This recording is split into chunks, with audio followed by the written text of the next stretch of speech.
Why did I predict that Boris Johnson would be gone in 2022 at latest? My name's Mike Cashman, the channel is Britannia Waves the Rules. Please subscribe if you like the videos. So this is what I said in summer 2020 about Boris Johnson's likely departure, and I'm reading from the notes that I made in preparation for an interview on 16 Million Rising internet radio show. So I may not have said exactly what's in the notes, but I think I followed them pretty closely. I wrote, "Senior Conservatives will not go into the next general election with Boris Johnson. It's too much of a risk. Sunak would be safe, just as an example. Now, if Brexit was going to be sunlit uplands, they would make the change this autumn, 2020, in other words. Prime Ministers don't usually spot when they're going to be thrown out. However, if the senior Conservatives knew that Brexit was going to be a disaster, they'd keep Johnson and Cummings in number 10 until 2021 or 2022, and then bring in Sunak.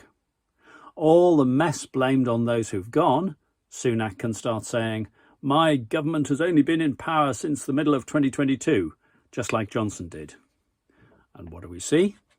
Johnson is safe for now, which is in itself an indicator that Brexit is going to be a disaster. Now, if you know what the opposition's plans are, by the opposition in this instance I mean the Tory government, if you know what their plans are, try to disrupt them.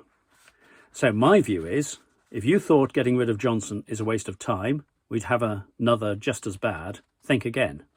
And by the way, Prime Ministers replaced by their disciple are usually shocked to find out after the handover that the disciple wasn't so much of a disciple as they thought.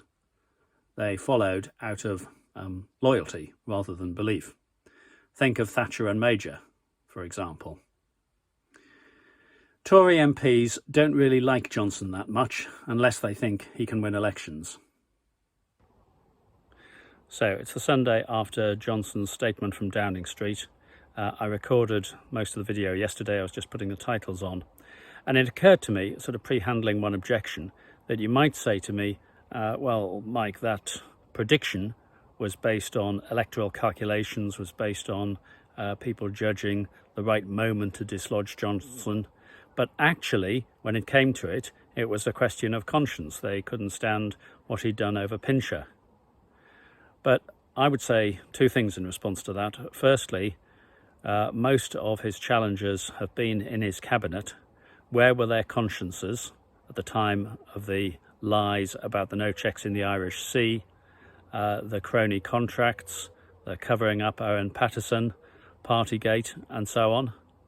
They seem to have suddenly discovered consciences that they didn't have before.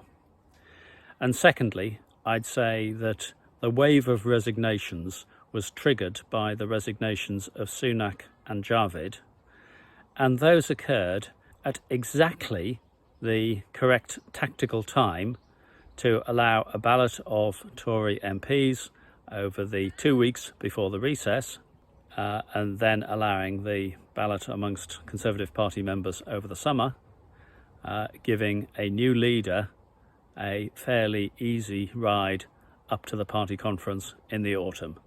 So that's the ideal timetable for a new leader. What a surprise that it happened just at that time. What do you think, though? I also drew on the reflection that the Tories change their leader after or between general elections more often than not, and that's even true marginally for cases in which they've won the general election.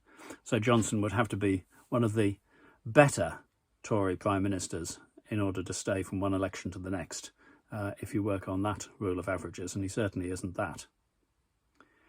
And the disciple, as I say, does not follow exactly what the previous Prime Minister did.